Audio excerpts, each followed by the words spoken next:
আল্লাহু আকবার, আল্লাহু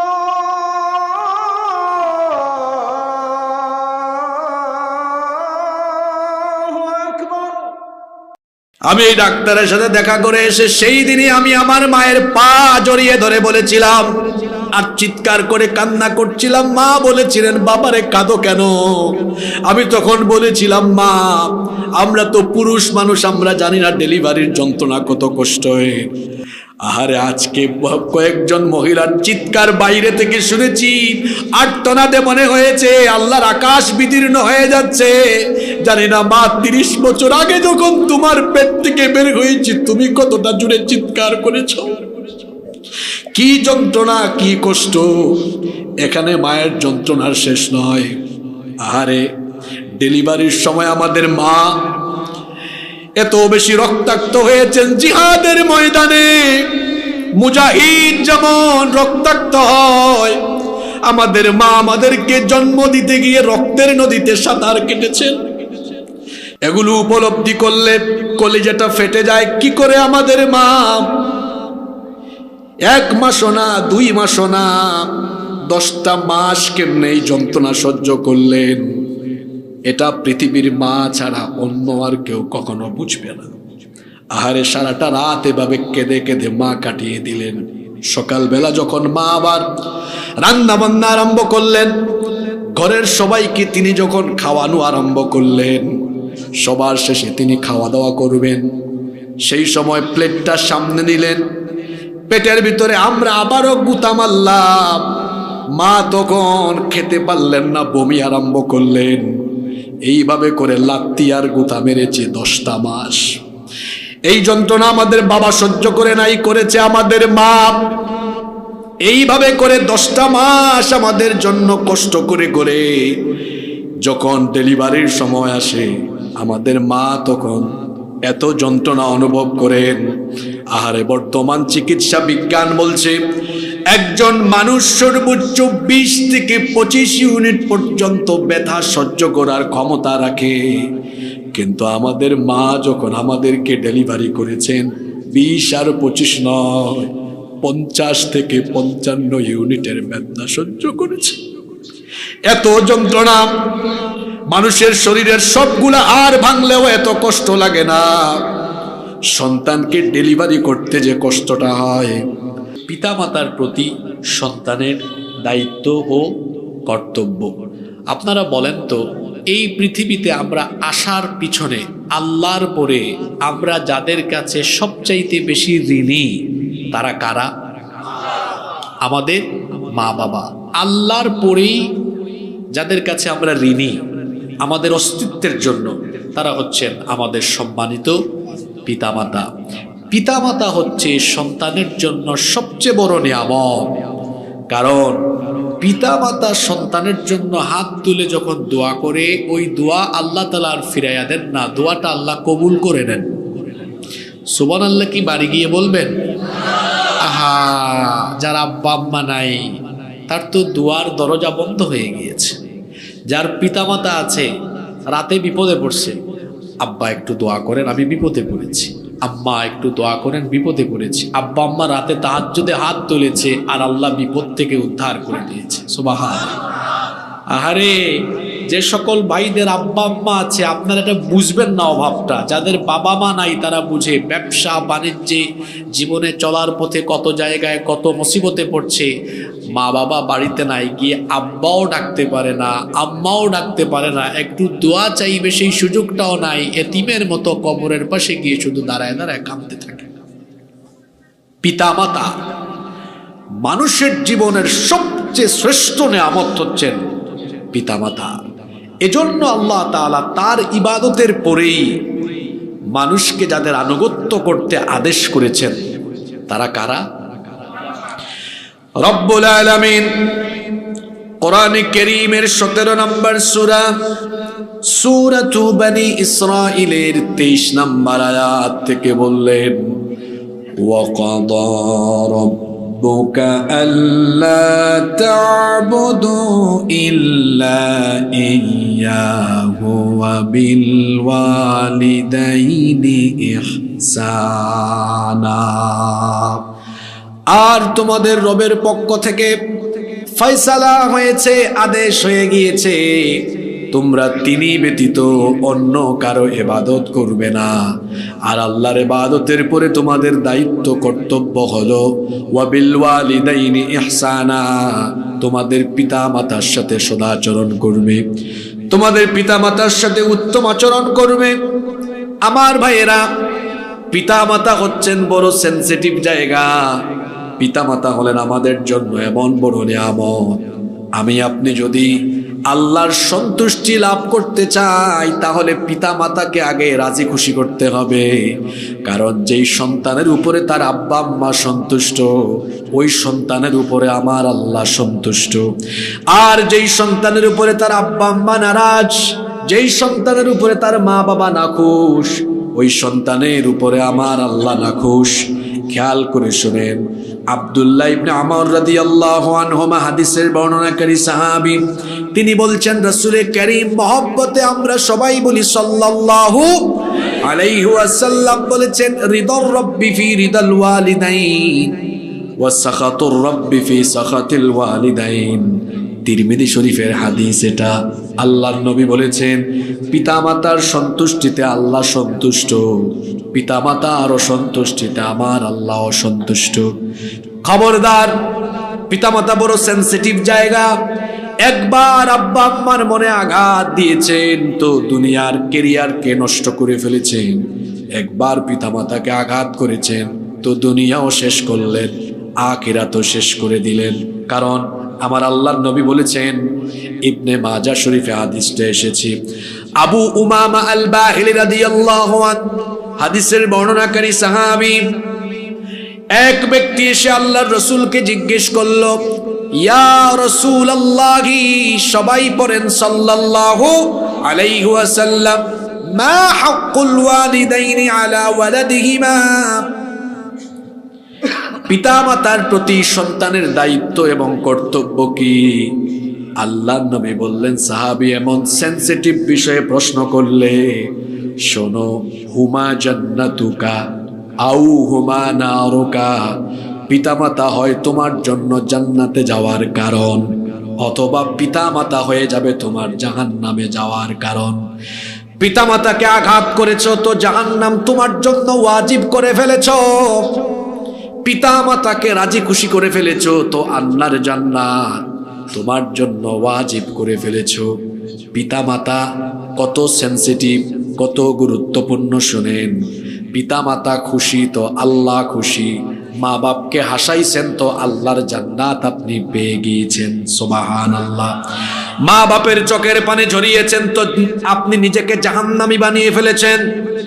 আপনার সারা জীবনের নামাজ, রোজা, হজ, যাকাত, দান, সদকা সব কিছু বিফলে চলে যাবে যদি পিতা মাতার চোখের পানি ঝরান, পিতামাতার দিলে, পিতামাতার মনে যদি আঘাত নেন, আব্বা আম্মা দিলে যদি কষ্ট পায়, দিলে যদি ব্যথা পায়, জীবনের সব আমল বরবাদ হয়ে যাবে।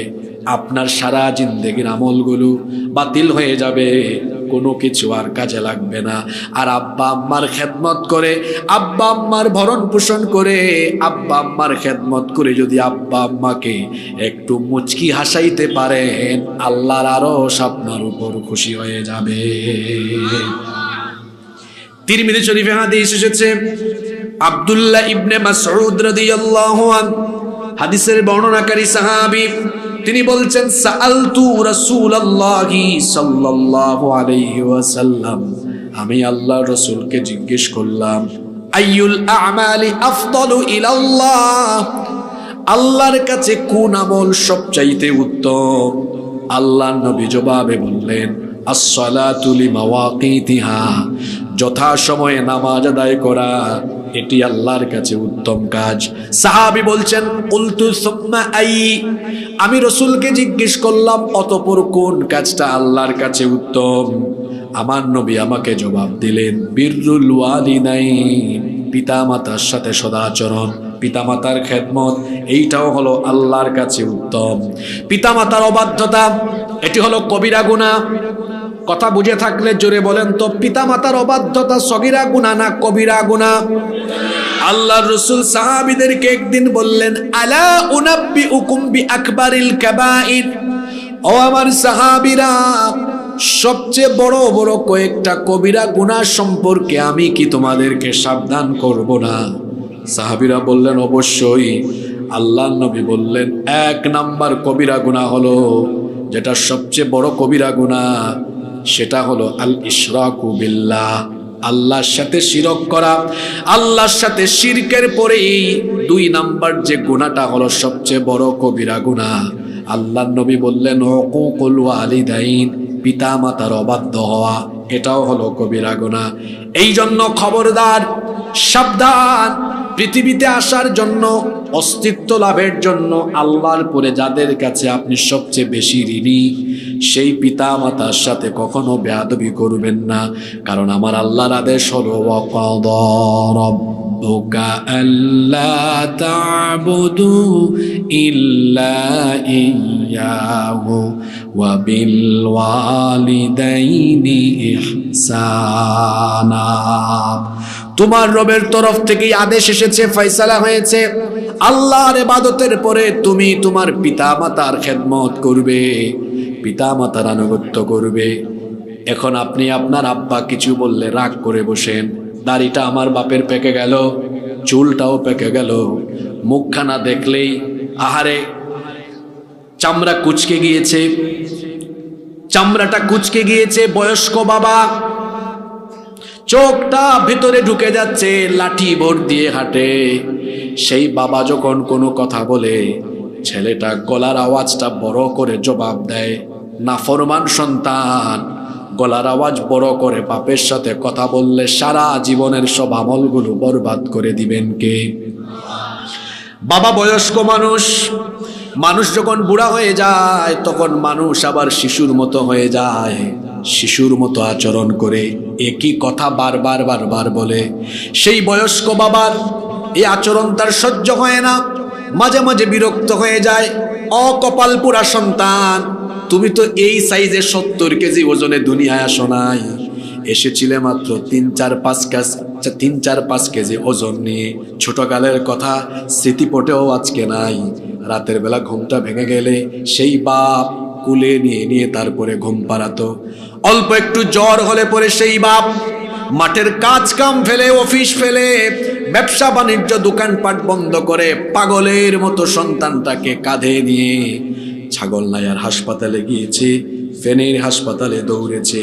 যে বাপ কাজ কাম ফেলে সন্তানকে পাগলের মতো নিয়ে হাসপাতালে দৌড় মারল, সেই বাপ আজকে অসুস্থ হয়ে বিছানায়।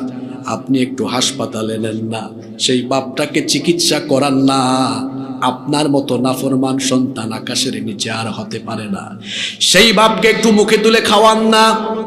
বুড়া মানুষ, অথচ আপনার বাবা ছোটবেলায় যখন আপনাকে নিয়ে খাবার খেতে বসেছে, আপনার বাপ আপনাকে মুখে তুলে তুলে খাবার খাইয়েছে। বাপের লুঙ্গিটা আপনি ময়লা করে দিয়েছেন, পাঞ্জাবিটা শার্টটা ময়লা করে দিয়েছেন, একটু রাগ করে নাই। বাবা সারাদিন কাজ থেকে এসে দুপুরবেলা খাবার খেতে বসলো, বাপের পেটে অনেক ক্ষুধা। আপনি এসে বলেন, আব্বা আমিও খাবো। বাপ আগে লোকমাটা তার মুখে ঢুকায় না, আগে আপনার মুখে ঢুকায়। সেই বাপ আজকে বয়স্ক বুড়া মানুষ, তাকে একটু মুখে তুলেও আপনি খাওয়াইতে পারেন না। আপনার মতো নাফরমান সন্তান আকাশের নিচে আর হতে পারে না। যেই বাপ আপনাকে ছোটবেলায় কাঁধে নিয়ে নিয়ে রাতের বেলা ঘুম পাড়িয়েছে, সেই বাপ আজকে বয়োবৃদ্ধ মানুষ। সেই বাবার মাথা ব্যথা, কোমরে ব্যথা, পিঠে ব্যথা, আজ একটু বাপের শরীরটা টিপে টিপে ঘুম পাড়াতে পারেন না। সব কিছু আপনি ভুলে গেলেন। সেই বাপ আজকে দেখা যায় ময়লা কাপড় চোপড় পরে রাস্তায় হাঁটে, আর আপনি খুব দামি দামি কাপড় চোপড় পরে ঘোরাফেরা করেন। এত কিছু কেমনে আপনি ভুলে গেলেন? সেই বাবা আপনাকে ছোটবেলায় ঈদের সময় আপনার মুখে হাসি দেখার জন্য বাপের পকেটে পয়সা ছিল না, পাশের বাড়ির কারো থেকে ধার করে এনেছে, হাত পেতে টাকা এনে তারপরে ছাগলনাইয়া বা ফেনীতে গিয়ে আপনার জন্য নতুন শার্ট, নতুন প্যান্ট, নতুন কাপড় কিনে এনে দিয়েছে। বাপের কাছে টাকা নাই, বাপ নিজে ঈদের দিনে ছেঁড়া কাপড় চোপড় পরিধান করেছে। সেই বাবার সাথে কেমনে বেয়াদবি করেন? যেই বাপ আপনাকে তিলে তিলে কষ্ট করে বড় করে তুলেছে, কিছুই তো আপনার মনে নাই।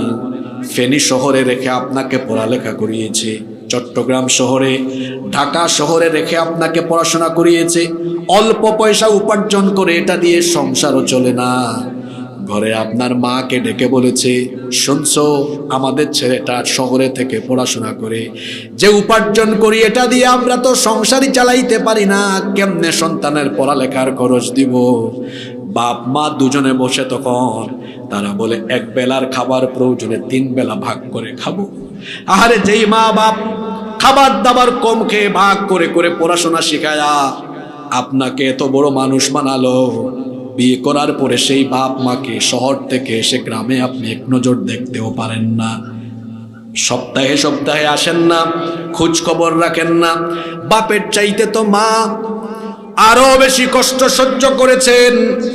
এই জন্য মায়ের কথা বলতে গিয়ে আল্লাহর নবী বাপের চাইতে মায়ের হক 3 গুণ বাড়িয়ে দিয়েছেন। সবচেয়ে বেশি সংখ্যক হাদিস যে সাহাবী বর্ণনা করেছেন, সাইয়্যিদুল মুহাদ্দিসিন আবু হুরায়রা রাদিয়াল্লাহু আনহু, তিনি বলছেন, জাআ রাজুলুন ইলা রাসূলিল্লাহি সাল্লাল্লাহু আলাইহি ওয়াসাল্লাম ফাকাল, এক লোক আল্লাহর রাসূলের কাছে এসে জিজ্ঞেস করলো, ইয়া রাসূলুল্লাহি, আমরা বলি সাল্লাল্লাহু আলাইহি ওয়াসাল্লাম, মান আহাক্কুন নাসি বিহুসনি সাহাবাতি, আমার কাছ থেকে কোন মানুষেরা সবচেয়ে সুন্দর আচরণ পাওয়ার দাবি রাখে? আল্লাহর নবী বললেন, উম্মুক, মানুষের মধ্য থেকে তোমার কাছ থেকে সবচেয়ে উত্তম সুন্দর আচরণ পাবে সবার আগে তোমার মা। সাহাবী বললেন, সুম্মা মান, এরপরে কে? আল্লাহর নবী দ্বিতীয়বার প্রশ্নের উত্তরে বললেন, উম্মুক, তোমার মা। সাহাবী তৃতীয়বার আবারও প্রশ্নটা করে বসলেন, সুম্মা মান, অতঃপর কে? আল্লাহর নবী তৃতীয়বারও বললেন, উম্মুক, তোমার মা। সাহাবী চতুর্থবার বললেন, সুম্মা মান, এরপরে কে? আল্লাহর নবী চতুর্থবার বললেন, আবুকা, তোমার বাবা। এরপরে দেখেন আল্লাহর নবী বললেন, এরপরে তোমার আত্মীয় স্বজন নিকটবর্তীরা। বাপ আর মায়ের কথা বলতে গিয়ে আল্লাহর নবী মায়ের কথা প্রথমে বলেছেন কয়বার? আস্তে বলবেন না, সবাই বলেন কয়বার? বাপের কথা বলেছেন কয়বার? প্রশ্ন হতে পারে কি কারণে আল্লাহর নবী বাপের কথা একবার আর মায়ের কথা 3 বার বললেন? কারণ পৃথিবীর মায়েরা এমন 3টা কষ্ট সহ্য করেন যা পৃথিবীর কোনো বাবারা করে না। আর এই 3টা যন্ত্রণা এমন যন্ত্রণা, পৃথিবীতে এর চাইতে ভয়ঙ্কর যন্ত্রণা আর হতে পারে না। এর মধ্যে প্রথম যন্ত্রণাটা হলো 1 ঘন্টা 2 ঘন্টা নয়। ও বাবারা, ভাইয়েরা, বলেন তো 1-2 ঘন্টা পেটে ব্যথা করলে আপনারা কি করেন? 1-2 ঘন্টা পেটে ব্যথা করলে আপনারা গড়াগড়ি খান, আহ উহ চিৎকার করেন। মায়ের সাথে বেয়াদবি করার আগে এটা একটু ফিল করবেন। আমার আপনার মা 1 ঘন্টা 2 ঘন্টা নয়, একটানা 10টা মাস আমাদেরকে পেটে নিয়ে নিয়ে গর্ভধারণের সেই কষ্ট, সেই যন্ত্রণা তিনি সহ্য করেছেন। সেই গর্ভধারণের যন্ত্রণাটা এত কষ্টের যন্ত্রণা। এই গত 8-9 দিন ধরে বাংলাদেশে সব এলাকায় খুব ঠান্ডা পড়েছে, প্রচন্ড কুয়াশা পড়ে। এই গভীর রাতে প্রচন্ড কুয়াশায় ঠান্ডার মধ্যে মানুষেরা বাড়িতে কম্বল গায়ে দিয়ে খুব আরাম করে ঘুমায়। মায়ের সাথে যে বেয়াদবি করেন সব তো আপনি ভুলেই গেছেন। বিবাহিত ভাইয়েরা কিছুটা হলেও বউয়ের দিকে তাকায়া বিষয়গুলা বুঝবার চেষ্টা করবেন। আপনার বউ যখন প্রেগনেন্ট হয়ে দেখবেন 2 মাস 3 মাস থেকে আর ঘুমাইতেই পারে না। স্বামী বলে, স্ত্রী তুমি ঘুমাও না কেন? বলে, ঘুমাবো কেমনে? পেটের ভিতরে আপনার সন্তান যেমনি হাত পা দিয়া গুতাগুতি করে কলিজাটা পর্যন্ত ছিঁড়ে যাওয়ার অবস্থা হয়। আপনার বউয়ের এই কথা শুনে আপনি কি একটু আপনার নিজের মায়ের কথা উপলব্ধি করতে পারেন না? আপনার মাও তো আপনাকে পেটে নিয়ে কনকনে ঠান্ডা কুয়াশার এই রাতগুলোতে একটা রাতও ঘুমাতে পারেন নাই। যখনই মা রাতের বেলা ঘুমাতে গিয়েছেন, পেটের ভিতরে আমি আর আপনি তখনই এমন ভাবে লাথি দেওয়া গুতা দেওয়া আরম্ভ করেছি, মায়ের আর ঘুম লাগে না। পাশে বাবা নাকে তেল দিয়া ঘুমায়, মা ঘুমাইতে পারে না, একবার উঠে হাঁটাহাঁটি করে আরেকবার ঘুমায়, এমন ব্যথা লাগে। সন্তান যখন পা দিয়ে লাথি মারে, সবাই তো জানেন সন্তানের পাটা উপর দিকেই থাকে, এজন্য লাথিগুলো একদম কলিজায় গিয়ে লাগে। প্রত্যেকটা লাথির যন্ত্রণায় মার এত কষ্ট হয় যেন মায়ের কলিজাটা একদম ফেটে যায়। 1 ঘন্টা আর 2 ঘন্টা নয়, এগুলো উপলব্ধি করলে কলিজাটা ফেটে যায়। কি করে আমাদের মা 1 মাসও না 2 মাসও না 10টা মাস কেমনে এই যন্ত্রণা সহ্য করলেন, এটা পৃথিবীর মা ছাড়া অন্য আর কেউ কখনো বুঝবে না। আহারে, সারাটা রাত এভাবে কেঁদে কেঁদে মা কাটিয়ে দিলেন। সকালবেলা যখন মা আবার রান্না বান্না আরম্ভ করলেন, ঘরের সবাইকে তিনি যখন খাওয়ানো আরম্ভ করলেন, সবার শেষে তিনি খাওয়া দাওয়া করবেন, সেই সময় প্লেটটা সামনে নিলেন, পেটের ভিতরে আমরা আবারও গুতা মারলাম। মা তখন খেতে পারলেন না, বমি আরম্ভ করলেন। এইভাবে করে লাত্তি আর গুতা মেরেছে 10টা মাস। এই যন্ত্রণা আমাদের বাবা সহ্য করে নাই, করেছে আমাদের মা। এইভাবে করে 10টা মাস আমাদের জন্য কষ্ট করে করে যখন ডেলিভারির সময় আসে, আমাদের মা তখন এত যন্ত্রণা অনুভব করেন।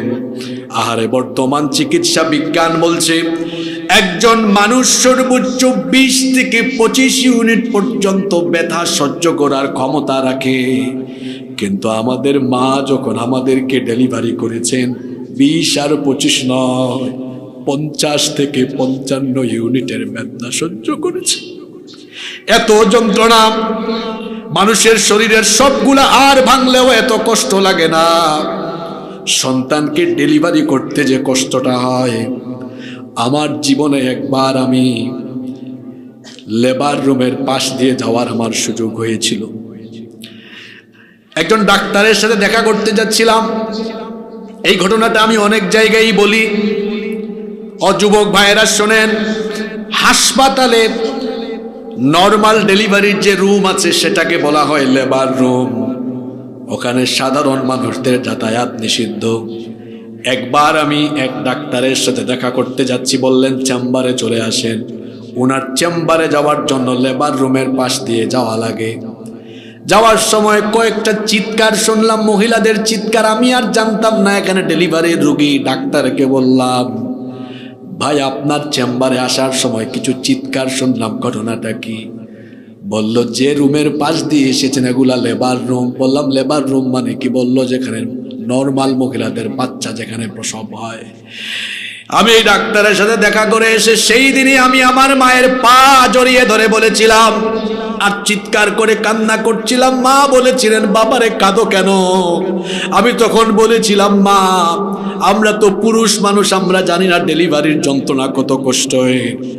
আহারে, আজকে কয়েকজন মহিলার চিৎকার বাইরে থেকে শুনেছি, আর্তনাদে মনে হয়েছে আল্লাহর আকাশ বিদীর্ণ হয়ে যাচ্ছে। জানি না মা, 30 বছর আগে যখন তোমার পেট থেকে বের হয়েছি তুমি কতটা জুড়ে চিৎকার করেছ, কি যন্ত্রণা, কি কষ্ট। এখানে মায়ের যন্ত্রণার শেষ নয়। আহারে, ডেলিভারির সময় আমাদের মা এত বেশি রক্তাক্ত হয়েছেন জিহাদের ময়দানে। মুজাহিদ যেমন রক্তাক্ত হয়, আমাদের মা আমাদেরকে জন্ম দিতে গিয়ে রক্তের নদীতে সাঁতার কেটেছেন। সেই মাকে আপনি কি করে আঘাত করেন?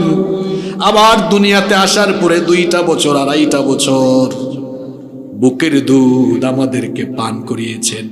এখন তো আপনি কথা বলতে পারেন, তখন আমার আপনার মুখের কোনো ভাষাও ছিল না, কথাও আমরা বলতে পারতাম না, ভে ভে করে শুধু কান্না করতাম। আহারে, রাত 2টা 3টা বাজে কান্না করলে মা উঠে যায়। মা খাবার খাইতে বসলে কান্না করলে তারপরে সন্তানকে সে বুকের দুধ পান করায়। মা যে কত বড় নিয়ামত।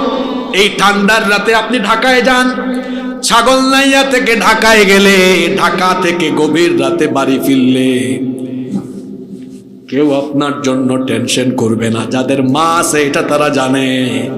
মা একটু পর পর ফোন দিয়ে বলবে, বাবারে এত কুয়াশা, 2 হাত দূরে মানুষ দেখা যায় না, বাস দিয়ে গাড়ি দিয়ে আসতেছো, সাবধানে চালাইও, সবাই ঘুমায় গেছে, আমার তো তোমার টেনশনে ঘুম লাগে না। রাত 3টা বাজে এসে দেখবেন বাড়িতে কেউ সজাগ নাই, কিন্তু মা ঠান্ডার মধ্যে দাঁড়ায় দাঁড়ায় আপনার অপেক্ষা করে। এইটা হলো আপনার মা। এইভাবে করে 3টা যন্ত্রণা আমাদের মা সহ্য করেছেন, যেটা পৃথিবীর কোনো বাপ এই কষ্ট সহ্য করে নাই। একটা হলো 10 মাসের গর্ভধারণের যন্ত্রণা, আরেকটা হলো ডেলিভারির যন্ত্রণা, আর আরেকটা হলো 2 বছর বুকের দুধ পান করানো।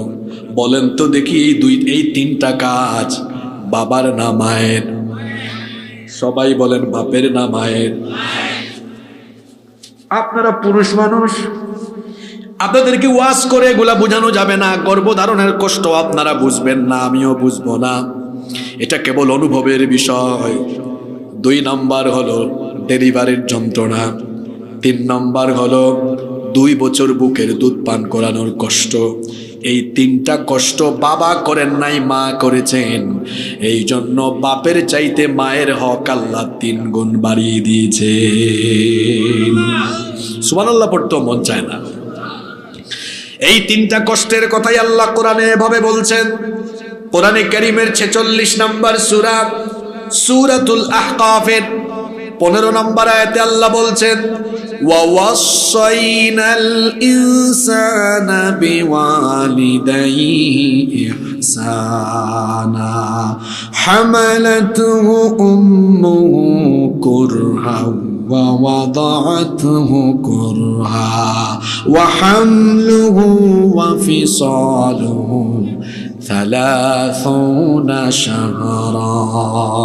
আল্লাহ তাআলা বলছেন, আমি পৃথিবীর মানুষকে ওসিয়ত করছি তারা যেন তাদের বাপ মায়ের খেদমত করে, বিশেষ করে তার মায়ের দিকে সে যেন বিশেষ খেয়াল রাখে। কারণ তার মা তাকে গর্ভধারণ করেছে, প্রসব করেছে।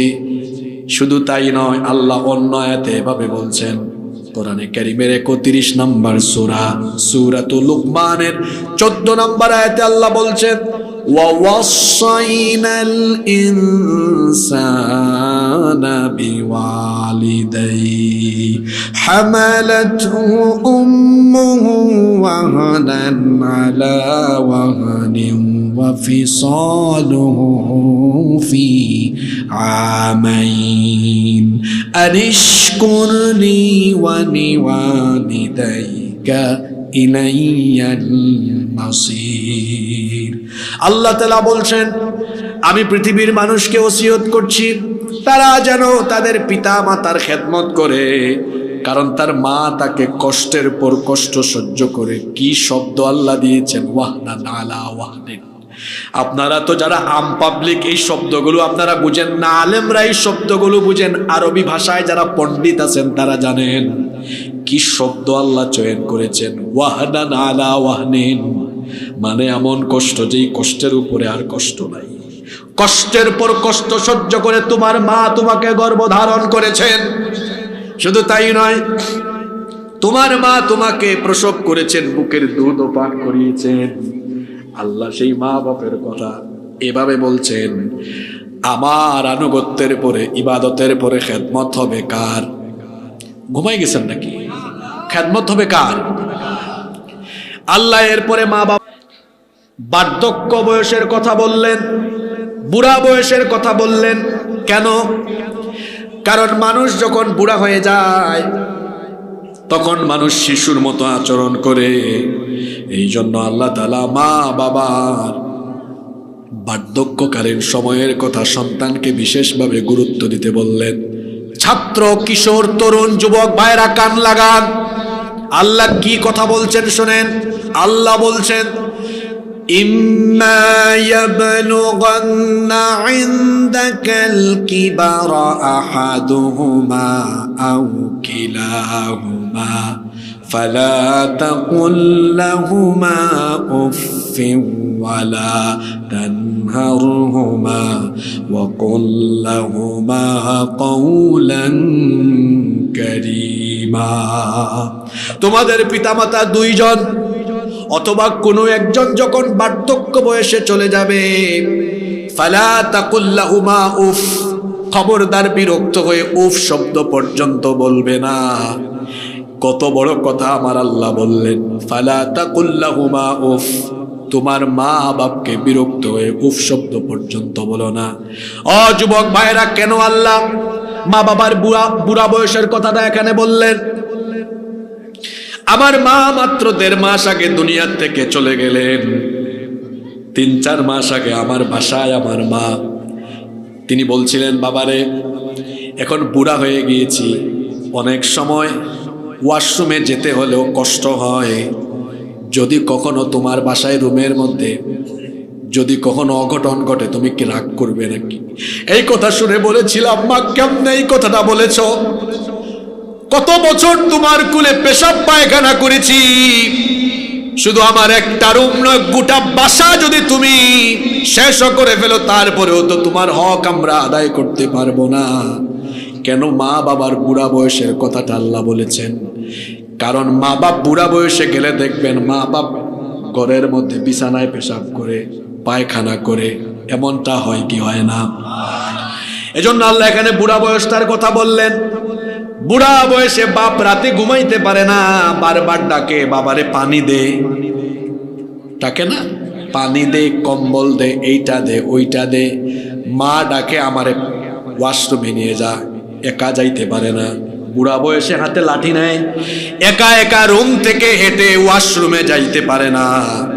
রাত বাজে 3টা, আপনারে ফোন দে অথবা ডাকে, আবুল কালাম, আব্দুল্লাহ, বাপরে আয় আমার একটু নে। আর আপনি ঘরের ভেতর থেকে বলেন, উফ এত রাতে তুমি যে কেন এত কষ্ট দাও? এই যে উফ বলছেন, সব আমল বরবাদ, জাহান্নাম অবধারিত হয়ে যাবে।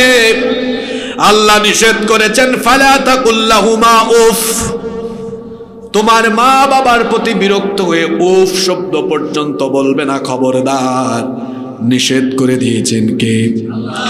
কেন আল্লাহ বুড়া বয়সের কথা বলেছেন? কারণ মানুষ বুড়া হয়ে গেলে বলেন তো মানুষের সমস্যা বাড়ে না কমে? জোরে বলেন, বুড়া হলে মানুষের শারীরিক সমস্যা বাড়ে না কমে?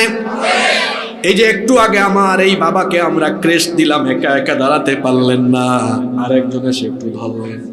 মানুষ যখন বুড়া হয় বিছানা থেকে একা উঠতে পারে না, অনেক সময় এমন হয় খাবারটাও একা খাইতে পারে না, বাথরুমে একা যাইতে পারে না, আরেকজন ধরা লাগে, একজন হেল্পার লাগে। আল্লাহ বলছেন, খবরদার, তোমার মা বাবা বার্ধক্য বয়সে চলে গেলে তাদের আচার আচরণে তুমি কখনো বিরক্ত হয়ে উফ শব্দ পর্যন্ত বলো না। কথাটা কার? এই বেয়াদব ছেলে পেলে কথা বলে কে এখানে?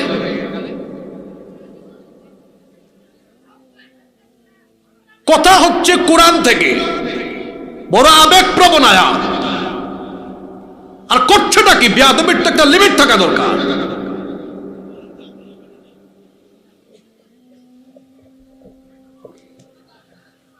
আল্লাহ বলছেন, বার্ধক্য বয়সে তোমার মা বাবা এমন এমন আচরণ করবে, এগুলো বিরক্তিকর হতে পারে, কিন্তু তুমি সন্তান হিসাবে তোমার জন্য এটা বিরক্ত যেন না লাগে। এমনটা হবে, বাবা পেশাব করেছে, পায়খানা করেছে, বিছানা ময়লা, রাগ করে বলবেন না, উফ এটা আপনি কি আরম্ভ করলেন? বাপের লুঙ্গি ধুয়ে দিবেন, মায়ের কাপড় ধুয়ে দিবেন। জানি না এখানে কয়জন হাত উঠাতে পারবে মা বাপের কাপড় যারা ধুয়ে দিতে পেরেছে এরা সৌভাগ্যবান সন্তান হতে পেরেছে। মা বাবার হাত পা টিপে যারা রাতে ঘুম পাড়াতে পেরেছে এরা মা বাপের কলিজার টুকরা আদরের সন্তান হতে পেরেছে। যারা মা বাপকে রাতের বেলা এরকম মাথাটা টিপে টিপে ঘুম পাড়াতে পেরেছে তারাই সৌভাগ্যবান সন্তান হতে পেরেছে। কয়দিন আপনার বাপের মাথাটা এইভাবে হাত বোলায় বলছেন, আব্বা আপনি ঘুমান, আমি মাথাটা একটু টিপে দেই, মাসাজ করে দেই। কয়দিন এইভাবে মাথাটা টিপে টিপে ঘুম পাড়াইছেন বলেন? কয়দিন একটু বাপের মাথা এইভাবে হাত বোলাইছেন? আরে মা বাপ তো এত বড় নেয়ামত। আজকাল হজ করতে 7 লাখ টাকা লাগে। আল্লাহ নবী বলেছেন, তোমার মা বাবার দিকে যখন তাকাবা মায়ার নজরে তাকাও, দয়ার নজরে তাকাও। যদি তোমার পিতামাতার দিকে রহমতের নজরে তাকাও, সঙ্গে সঙ্গে আল্লাহ আমলনামায় কবুল হজের সওয়াব দিয়ে দিবেন। এক সাহাবী বললেন, ওগো আল্লাহর নবী, আমি যদি আমার আব্বা আম্মার দিকে ডেইলি 100 বার তাকাই, তো আল্লাহ কি আমার আমলনামায় 100টা কবুল হজের সওয়াব দিবেন নাকি? ছাগল নাইয়ার মানুষ বলেন তো, আল্লাহর ভান্ডারে কি কম আছে না বেশি আছে? রাসূল বললেন, ও সাহাবী, 100 বার কেন, দৈনিক তোমার আব্বা আম্মার দিকে যতবার তুমি মায়ের নজরে তাকাবে, ততবার আল্লাহ আমলনামায় কবুল হজের সওয়াব দিয়ে দিবে। অনেক কপাল পোড়া সন্তান আছে, মা বাবার দিকে তাকায় বড়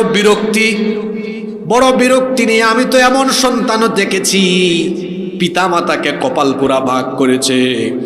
এক পরিবারে 3 ভাই বৈঠকে বসেছে, শুনতেছেন আপনারা? এরকম কপাল পোড়া আমি জানি এই গ্রামেও আছে। 3 ভাই মিলে কয় কি, চলো আমরা আব্বা আম্মার খাওয়া দাওয়া এগুলো একটু ভাগাভাগি করি। বড় ভাই আপনিই বলেন। আমি আর কি বলতাম, আমি 1 মাস, তুই 1 মাস, ছোট ভাই আরো 1 মাস। মেজো ভাই বলতেছে, না ভাই, এই বন্টন পদ্ধতি আমার ভালো লাগে নাই, 1 মাস কম হয়ে গেছে, আপনি 4 মাস, আমি 4 মাস, ছোট ভাই 4 মাস, 3 4 এই কপাল পোড়া। মা বাপকে যে ভাগ করতেছ, তোমার মা বাপ তোমাকে ভাগ করছে? কপাল পোড়া। হ্যাঁ, তুমি তো কুসন্তান, তুমি কুসন্তান, তুমি আকাশের নিচে জমিনের উপর একটা মানুষ, তুমি জানোয়ার। তুমি ছোট ভাই বলতেছে, ভাই আমি তো আপনাদের ছোট, একটা দাবি করি। করো।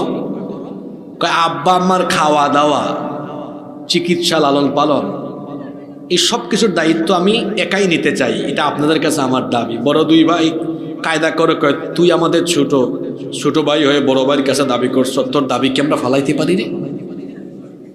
কি কৌশল করছো?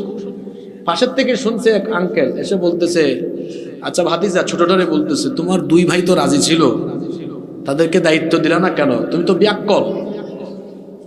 তখন এই ছোট ছেলে বলতেছে, চাচা রাগ করে না, আপনিও ব্যাককল, আমার 2 ভাইও ব্যাককল। হেরা যদি বুঝতো যে মা বাপের খেদমতের সম্পদ কমে না, আমি যদি আমার মা বাপের খেদমত করে খরচ করে মা বাপের মুখে হাসি ফুটাইতে পারি, তো মা বাপের হাসিতে দুনিয়ার সম্পদ আল্লাহ আমার হাতে না পায়ের তলায় ফেলাইয়া দিবেন। সুবহানাল্লাহ। যারা সত্যিকার অর্থে বুঝদার সন্তান, সে পিতা মাতাকে ভাগ করে না। তো বলতে পারেন, হুজুর তো 3 ভাই হইলে এখন সবাই যদি টানাটানি করে খাওয়াবে কে? 3 ভাই খাবার টাইমে খাবার নিয়ে যাবে। মা বাবার ক্ষেত্রে ভাগাভাগি হয় না, বরং মা বাবার খেদমতের ক্ষেত্রে প্রতিযোগিতা হতে পারে। কি হতে পারে? মনে করেন 3 ভাই, ঈদের সময় 1 ভাই কাপড় দিয়েছে, আরেক ভাই আরো ভালো কাপড় দেন, আরেক ভাই আরো ভালো দেন। পরের ঈদ আসলে আবার এরকম প্রতিযোগিতা করেন। মা বাপ বুঝে ছেলেরা প্রতিযোগিতা করছে, দোয়া দেওয়ার সময় একটারে দিবে না, 3টারেই তখন দোয়া দিবে। ঠিক না বেঠিক? মা বাপের দোয়া এত গুরুত্বপূর্ণ। আরে মা বাপের দোয়ার এত সম্মান, এত ফজিলত। আমার তো মাও নাই, বাপও নাই, দোয়া চাইতে পারে না। মাঝে মাঝে কবরে গিয়ে এতিমের মতো কাঁদি, কারণ আগে মাহফিলে বের হলেও আগে মাকে কল দিতাম, মা বেরোচ্ছি দোয়া করি, এখন আর সেই সুযোগটাও নাই। আমরা তো হাদিস পড়েছি, কোরআন পড়েছি, রাসূল বলেছেন, সালাসু দাওয়াতিম মুস্তাজাবাত, 3 ব্যক্তির দোয়া কখনো আল্লাহ ফিরাইয়া দেন না, দোয়া করলেই কবুল করেন কে? 1 নম্বর হলো মাজলুমের দোয়া, 2 নম্বর মুসাফিরের দোয়া, আর 3 নম্বর হলো আব্বা আম্মা খুশি হয়ে যখন সন্তানের জন্য দোয়া করেন, সেই দোয়া যিনি কবুল করে নেন তিনি কে? সেই আব্বা আম্মার দোয়া নেন, দোয়া হাসিল করেন। কারণ আল্লাহর নবী বলেছেন, রাগিমা আনফু আব্দিন, ওই ব্যক্তির নাক ধুলায় দূষিত হয়ে যাক, ওই ব্যক্তি ধ্বংস হয়ে যাক। সাহাবীরা বললেন, ওগো আল্লাহর নবী, কার জন্য আপনি লানতের দোয়া করলেন? কারে বদদুয়া দিলেন? কারে আপনি লানত দিলেন? আল্লাহর রাসূল বললেন, মান আতরাকা আবাওয়াইহি ইনদাল কিবারি আহাদুহুমা আও কিলাইহিমা ফালাম ইয়াদখুলিল জান্নাহ। হাদিসটা মুসনাদে আহমদ শরীফে এসেছে। আল্লাহর নবী বললেন, যে সন্তান তার আব্বা আম্মা দুইজনকেই জীবিত পেল, অথবা আব্বা আম্মার কোনো একজনকে জীবিত পেয়ে তাদের খেদমত করে তাদের মুখে হাসি ফুটায়া জান্নাতে যেতে পারল না, আমি রসুল ওই সন্তানকে লানত দিলাম। রসুল যদি কোনো সন্তানকে লানত দেন, এই কপাল পুরা জান্নাতে যাওয়ার কোনো সুযোগ আছে নাকি? রসুল কোন সন্তানকে লানত দিয়েছেন? যেই সন্তান তার বুড়া আব্বাকে বুড়ি আম্মাকে খেদমত করে না, বুড়া মা বাপকে যে সন্তান কষ্ট দিয়েছে, সেই সন্তানকে লানত দিয়েছেন মুহাম্মদ। আমরা বলি সাল্লাল্লাহু। রব্বুল আলামিন বলছেন, খবরদার, ইম্মা পড়েন, ইম্মা ইয়াবলুগান্না ইনদাকাল কিবারা আহাদুহুমা أو كلاهما فلا تقل لهما أف ولا تنهرهما وقل لهما قولا كريما। তোমার বাপ মা দুইজন অথবা তাদের কোনো একজন যখন বার্ধক্যে চলে যাবেন, খবরদার উফ শব্দ পর্যন্ত বিরক্ত হয়ে বলো না। কারণ তোমার মা বাপ বুড়া বয়সে গেলে এই বয়সে শারীরিক সমস্যা থাকে কম না বেশি? সবাই বলেন কম না বেশি? এগুলো বেড়ে যায়, রাতের ঘুম কমে যায়, রাতের বেলা ঘুম কমে যায়, শারীরিক অসুবিধা বেড়ে যায়, রোগবালাই বেড়ে যায়, তখন কিন্তু পয়সাও খরচ করা লাগে। রাগ করবেন না, এটাই তিতা সত্য কথা। অনেক মা বাপ, অনেক সন্তান, কুসন্তান এমন আছে যারা মনে মনে দোয়া করে তার বুড়া বাপটা মরে যাক, পয়সা আর খরচ করা লাগবে না। নাউজুবিল্লাহ, নাউজুবিল্লাহ তো সবাই বললাম, কিন্তু বলেন তো বাস্তবতায় সমাজে এমন কুসন্তান আছে না নাই? মানে মা বাপের এমন বড় রোগ হয়েছে, মাসে 1-1.5 লাখ টাকা খরচ করা লাগে। আল্লাহর কসম করে বলছি, আমি নিজে এমন সন্তান দেখেছি, আল্লাহ আমাকে দেখাইছে। হয়তোবা জনগণের সামনে আল্লাহ কথা বলাবেন বলে আল্লাহ দেখাই ফেলছেন অভিজ্ঞতার জন্য। আল্লাহর কসম, আমি নিজে এমন সন্তান দেখেছি, এদের কথা আমার নিজের কানে শুনেছি, যে কিনা বলেছে আল্লাহ যেন উঠায়া নেয়। হায় রে কুসন্তান, তুই যখন ছোট ছিলি এমন এমন রোগবালাই হয়েছে, তোর মা সারাটা রাত তোর পাশে থেকেছে আর কেঁদেছে। বাপটা পাগলের মতো হাসপাতালে নিয়ে গিয়েছে, সেই বাপ মার চিকিৎসার জন্য যে সন্তান খরচ করে না, ওইটা হলো মানুষরূপী আস্ত একটা জানোয়ার।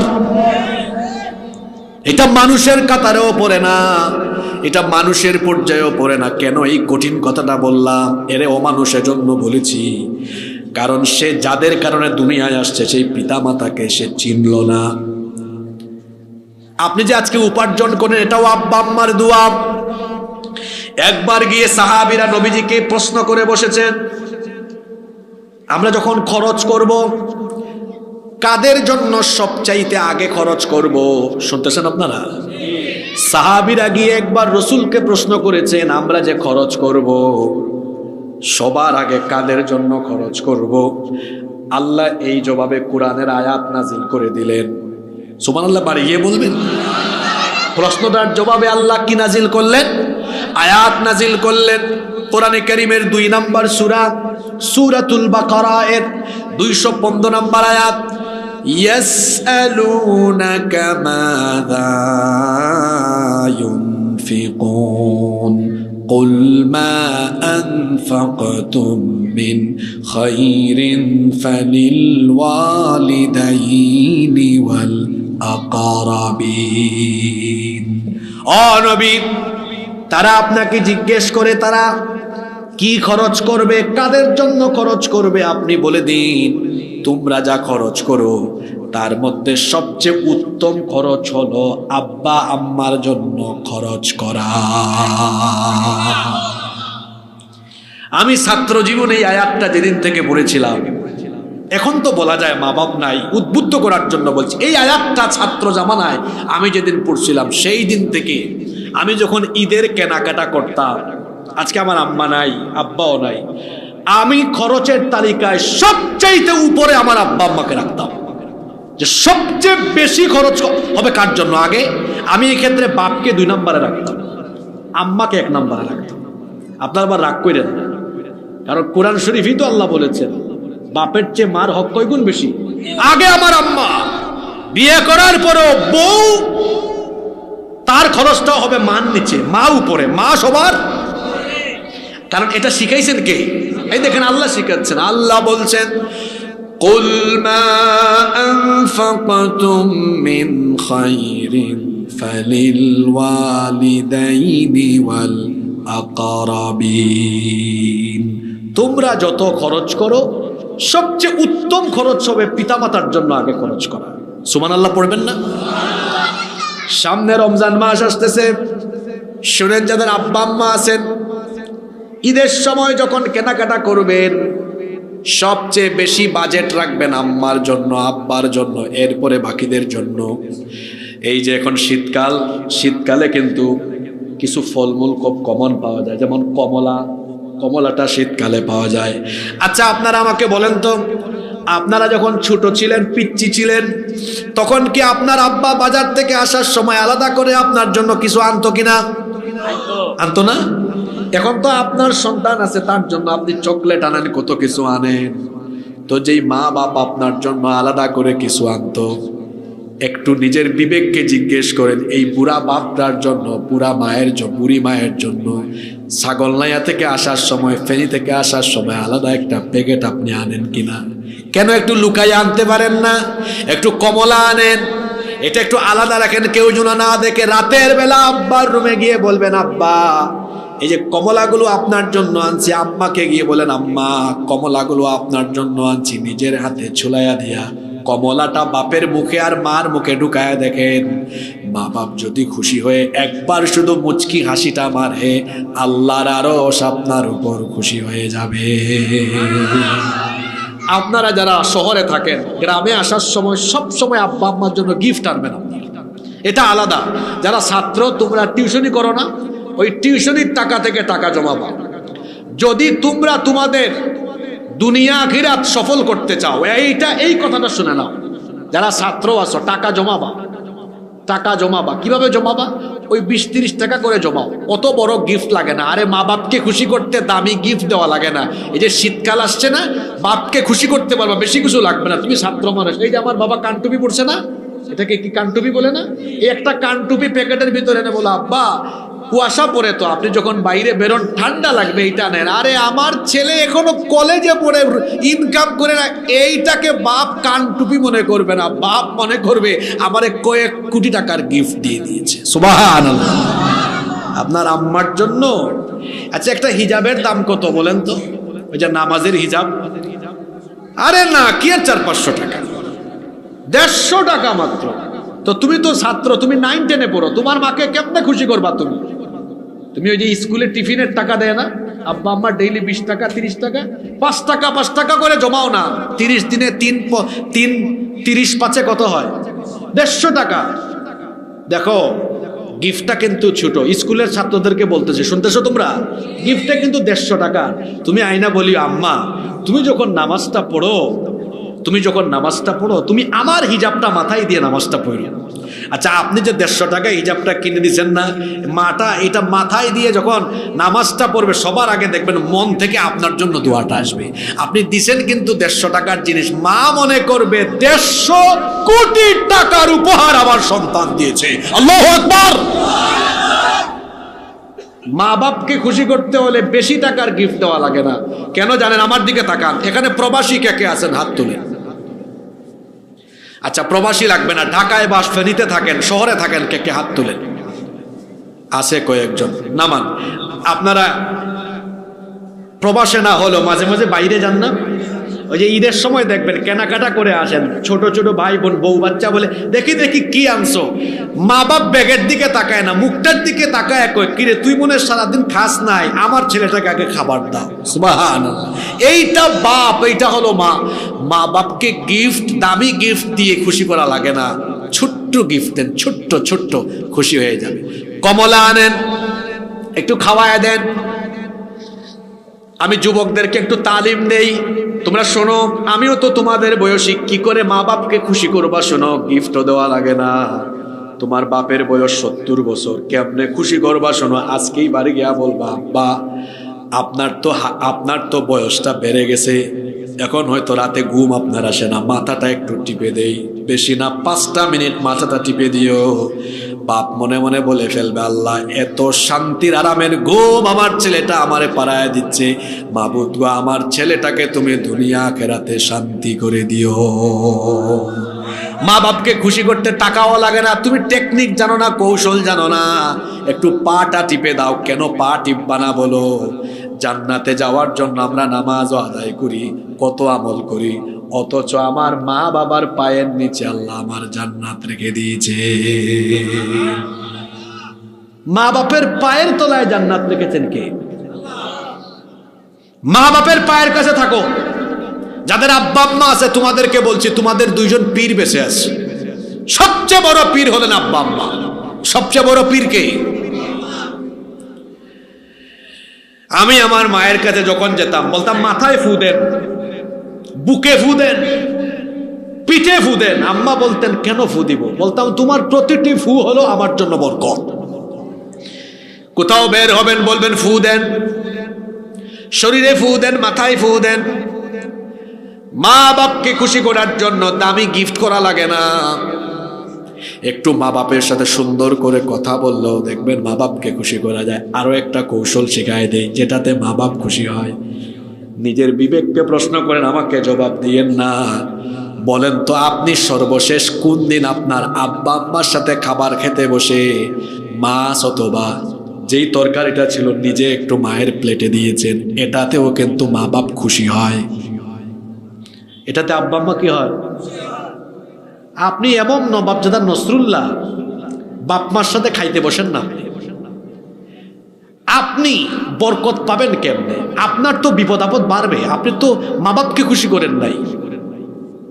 খাবার খাইতে বসবেন, বলবেন আব্বা এই যে মাছের টুকরাটা আপনি নেন, এই রানটা আপনি খান, পারলে একটু মুখে তুলে খাওয়ায়া দেন, দেখবেন মা বাপ খুশি হয়ে যাবে।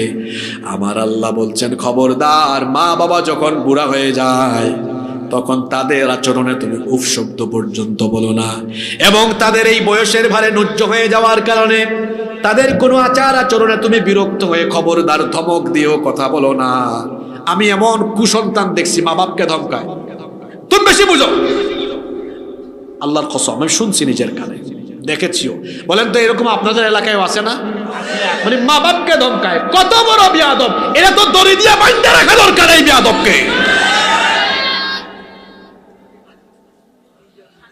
আমাকে একদিন এসে এক ছেলে বলে কি, মাহফিলের মধ্যে বলছে, কয় আমার আব্বা আম্মা আমার উপর জুলুম করছে, আমি কি করব?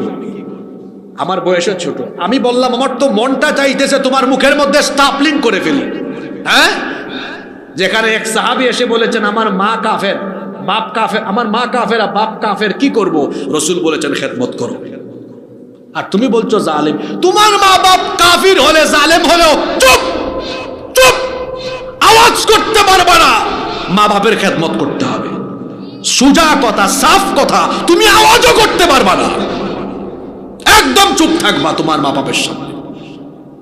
কিসের আওয়াজ করো তুমি বেয়াদব? কয় জুলুম করছে। কিসের জুলুম? তোমার মা বাপ কাফের হলো সাউন্ড করতে পারবা না, খবরদার বলে দিলাম।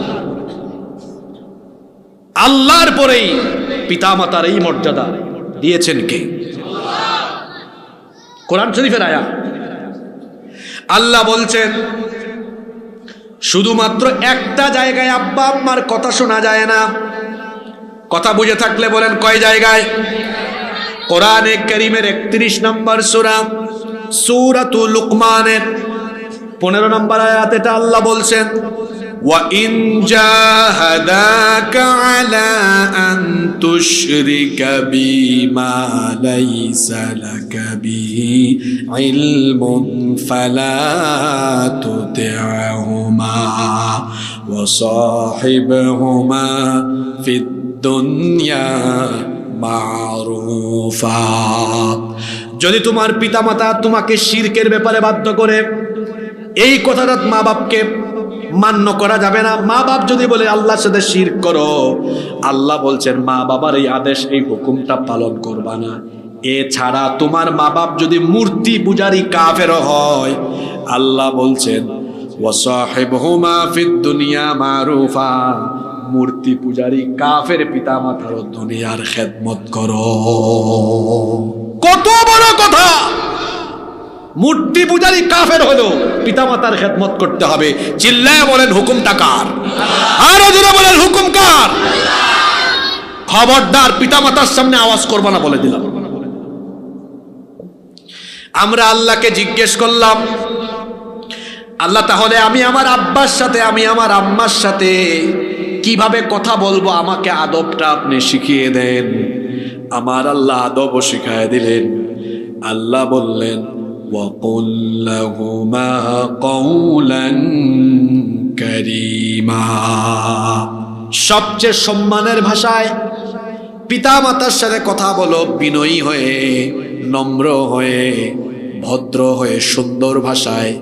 মা বাবার সাথে কথা বলো, মা বাপের সাথে গরম হয়ে কথা বলছেন তো আপনার সব কিছু শেষ হয়ে গিয়েছে। পিতা মাতার সাথে নম্র ভাষায় কথা বলতে হয়। শুনেন আমার ভাইয়েরা, অনেকে আমাদের সাথে দেখা হলে বলে হুজুর আব্বা আম্মার খুব খেদমত করি। আরে কিসের খেদমত আপনি করেন? যদি আপনি আপনার শরীরের চামড়াটা শরীর থেকে উঠায়া দিয়া, চামড়া দিয়ে যদি স্যান্ডেলও বানায়া দেন, ছোটবেলায় যে মায়ের বুকের দুধ পান করেছেন, এক ফোঁটা দুধের হক আপনি আদায় করতে পারবেন না? মনে পড়ছে? মনোযোগ আছে আপনাদের? আপনাদের মনে ঠান্ডার মধ্যে কষ্ট হচ্ছে, তাই না? আমি শেষ পর্যায়ে চলে আসতেছি। একটা ঘটনা মনে পড়ছে। আল্লাহ রসুলকে এক সাহাবী, শুনেন, কাবা শরীফ আছে না? কাবা শরীফে, কাবার চত্বরে রসুলকে এক সাহাবী এসে বলছেন, ওই লোকটা কি করেছে? আমার দিকে তাকান। তার মাকে কাঁধে তুলে তাওয়াফ করেছে। কাঁধে তুলে কি করছে? রসুলকে এসে বলতেছে, ওগো আল্লাহর নবী, আমি তো আমার বিরাট বড় কাজ করে ফেলছি। কি? আমার আম্মাকে কাঁধে তুলে তাওয়াফ করেছে, আমি তো মায়ের হক আদায় করে ফেলছি। আল্লাহ রসুল বললেন, বেকুব সন্তান, তুমি যে তোমার মাকে কাঁধে তুলে তাওয়াফ করেছো, তোমার মা যে তোমাকে পেটে নিয়ে মাঝে মাঝে যন্ত্রণা হতার উহ করে একটা আওয়াজ, একটা আহ করে আওয়াজ করতো যন্ত্রণায়, ওই উহ আহ শব্দেরও হক তুমি এখনো আদায় করতে পারো নাই। আল্লাহু আকবার, আল্লাহু আকবার। আর আপনি বলেন বহুত কিছু করছেন। কি করছেন আপনি বলেন? আপনার আব্বা আম্মার মৃত্যু পর্যন্ত যদি খেদমত করেন, আপনার আম্মা ওই যে পেটে নিয়ে আওয়াজ করছে না, একটা আওয়াজের, দুধের হক তো দূরের কথা, একটা আওয়াজের হক আপনি শেষ করতে পারবেন না। সেই পিতা মাতার ব্যাপারে আমার আল্লাহর হুকুম হলো, পড়েন আমার সঙ্গে, وَقَضَى رَبُّكَ أَلَّا تَعْبُدُوا إِلَّا إِيَّاهُ وَبِالْوَالِدَيْنِ إِحْسَانًا। পিতামাতার ব্যাপারে সে আল্লাহর হুকুম হলো, আমার ইবাদতের পরে খেদমত করবা তোমার মা বাবার। এরপরে আল্লাহ বললেন, ইম্মা ইয়াবলুগান্না ইনদাকাল কিবারা أحدهما أو كلاهما فلا تقل لهما أف ولا تنهرهما وقل لهما قولا كريما। পিতামাতা দুইজন বা কোনো একজন বার্ধক্যে চলে গেলে তাদের আচরণে বিরক্ত হয়ে উফ বলো না, ধমকও দিও না, সম্মানজনক ভাষায় কথা বলো, আচরণ করো। পিতা মাতার খেদমতের গুরুত্ব এত বেশি। ইবনে মাজাহ নাসাইর ভেতরেই হাদিসটা বর্ণিত হয়েছে। একজন সাহাবী এসে রাসূলকে বললেন, ওগো আল্লাহর নবী, আমি আপনার সাথে যুদ্ধে যাব, কারণ তরবারির ছায়ার নিচে আল্লাহর জান্নাত রয়েছে। সুবহানাল্লাহ। আল্লাহ রাসূল বললেন, ও সাহাবী, হাল্লাকা মিন উম্মিন, তোমার কি মা জীবিত আছেন নাকি? সাহাবী বললেন, নাম। আল্লাহ নবী বললেন, ফালজিমহা ফা ইন্নাল জান্নাতা তাহতা রিজলাহা, আমার সাথে জিহাদে গিয়ে যুদ্ধ করে শহীদ হওয়া লাগবে না, বাড়ি গিয়ে মার খেদমত করো, কারণ তোমার মায়ের পায়ের তলায় আল্লাহ জান্নাত রেখে দিয়েছে। সেই মা আর বাপকে খবরদার কষ্ট দিবেন না, সেই মা বাপকে আঘাত করে কোনো কিছু বলবেন না। শুনেন শুনেন, যারা আব্বা আম্মাকে কষ্ট দেয়, আখিরাতে শাস্তি পাওয়ার আগে দুনিয়ায় এদেরকে অবশ্যই অবশ্যই অবশ্যই অবশ্যই দুনিয়াতেও এদেরকে শাস্তি দিবেন কে? বাইহাকি শরীফে হাদিস এসেছে, আল্লাহর নবী বলেছেন, কুল্লু যুনুবি ইউআখিরুল্লাহু মা শাআ মিনহা ইলা ইয়াউমিল কিয়ামাহ ইল্লা হুকুকুল ওয়ালিদাইন। প্রত্যেক পাপের শাস্তি আল্লাহ তাআলা দিবেন কিয়ামতে, অবশ্যই প্রত্যেক পাপের শাস্তি আল্লাহ দিবেন, কিন্তু পিতা মাতার অবাধ্যতার শাস্তি আখিরাতে দেওয়ার আগে দুনিয়াতে থাকা অবস্থায় এই অবাধ্যতার শাস্তি দিবেন কে? যারা পিতা মাতার সঙ্গে বেয়াদবি করেছ, আজকে গিয়ে পা ধরে মাফ চাও। ছাত্র তরুণ যুবকদেরকে বলছি, নইলে রাস্তাঘাটে তুমি কুকুরের রাস্তাঘাটে তুমি মরবা। তোমার অভাব অনটন পেরেশানি জীবনে কমবে না, দুনিয়াও শেষ আখিরাতও। পরিষ্কার কথা বলে দিলাম, পরিষ্কার কথা বললাম, দুনিয়াও শেষ। মা বাপ জীবিত আছে, আজকে গিয়ে পা ধরে কান্দা মাফ চাও, আব্বা মাফ করেন, আম্মা মাফ করেন। মা বাপের দিলে কিন্তু দয়া বেশি। আপনি গিয়ে একটু পা ধরে কান্দেন, মাফ চান, দেখবেন বুকেরই আপনাকে চুমু দিবে, আদর করবে, মাফ করে দিবে, কষ্ট দিবেন না। পিতা মাতাকে কষ্ট দিবেন না। পিতা মাতাকে দুঃখ দিলে, কষ্ট দিলে এই শাস্তি আখিরাতে তো অবশ্যই আছে, তবে এই শাস্তিটা আরম্ভ হবে কোথায়? আপনারা মনে হয় টায়ার্ড হয়ে গেছেন, এই শাস্তিটা আরম্ভ হবে কোথায়? এজন্য খবরদার, দুনিয়ার অপমান লাঞ্ছনার জীবন আর আখিরাতে আল্লাহর শাস্তি থেকে বাঁচার জন্য পিতা মাতার খেদমত করেন, পিতা মাতার দায়িত্ব পালন করেন, ভরণ পোষণ, পিতা মাতার দেখাশোনা, যাবতীয় সবকিছু সঠিকভাবে পালন করেন। আল্লাহ বলছেন, রহমতের ডানাটা বিছিয়ে দাও, তাদের জন্য রহমতের ডানাটা উন্মুক্ত করে যাও। এবং আব্বা আম্মার জন্য কেমন করে দোয়াটাও করতে হবে। আপনারা বলবেন, হুজুর আমাদের অনেকের তো আব্বা আম্মা এখন আর জীবিত নাই, আমিও তো আপনাদের কাতারে, আমারও আব্বা আম্মা এখন আর নাই। বলবেন, হুজুর এখন আব্বা আম্মার জন্য কি করব? আল্লাহ বললেন, যাও মা বাপের জন্য এখন একটু কবরের পাশে গিয়ে দোয়া করো, নামাজ শেষে দোয়া করো, যেখানেই থাকো দোয়া করো। আমরা বললাম, মাবুদ কেমন করে দোয়াটা করব শিখায় দেন। আমার আল্লাহ এত সুন্দর করে দোয়াটা শিখালেন। আল্লাহ বললেন, ওয়াখফিদ লাহুমা জানাহাদ-যুল্লি মিনার রাহমাতি ওয়া কুর রাব্বির। আব্বা আম্মার জন্য আমার সাথে সবাই পড়েন, ওয়া কুর রাব্বিরহামহুমা কামা রাব্বায়ানি সগীরা। এত সুন্দর দোয়া, এটা তো আরবি বলেছি, এটার বাংলাটা কি? রব্বিরহামহুমা কামা রব্বায়ানি সগীরা।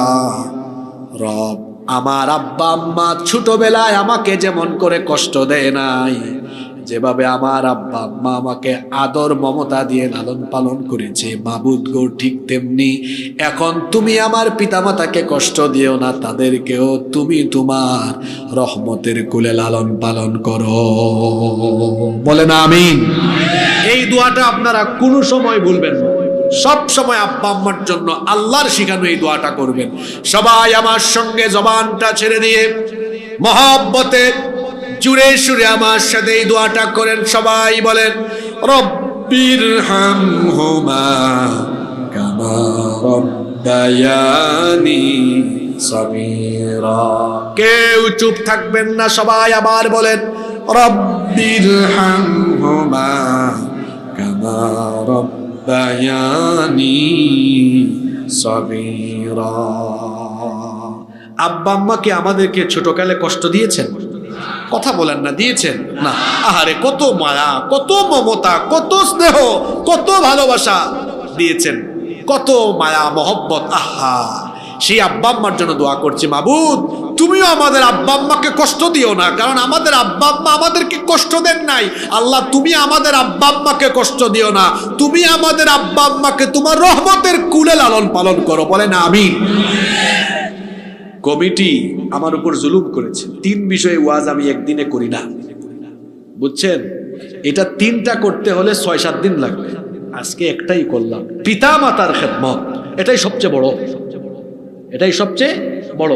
আল্লাহর ইবাদতের পরেই খেদমত হবে কার? আমার যুবক ভাইরা আমাকে একটু কথা দেন তো, আব্বা আম্মার সাথে কোনোদিন বেয়াদবি করবেন না। রাজি আছেন? এই হাতটা তুলে আল্লাহরে দেখান তো। মাশাআল্লাহ, হাতগুলা নামান, হাতগুলা নামান। পিতা মাতারে কষ্ট দিবেন না, আব্বা আম্মার পায়ের কাছে পড়ে থাকবেন। একটা ডাক দিলে সব কাম ফালায়া যাবেন। আব্বা আপনার কি লাগবে, আব্বা আপনার কি লাগবে। মা কোনো কিছু চাইলে, বাপ কোনো কিছু চাইলে ওটা সবার আগে এনে দিবেন। আব্বা আম্মাকে খুশি করবেন, খুশি হয়ে যাবেন কে? আল্লাহ আমাদেরকে আমাদের আব্বা আম্মার খেদমতের তৌফিক দান করেন।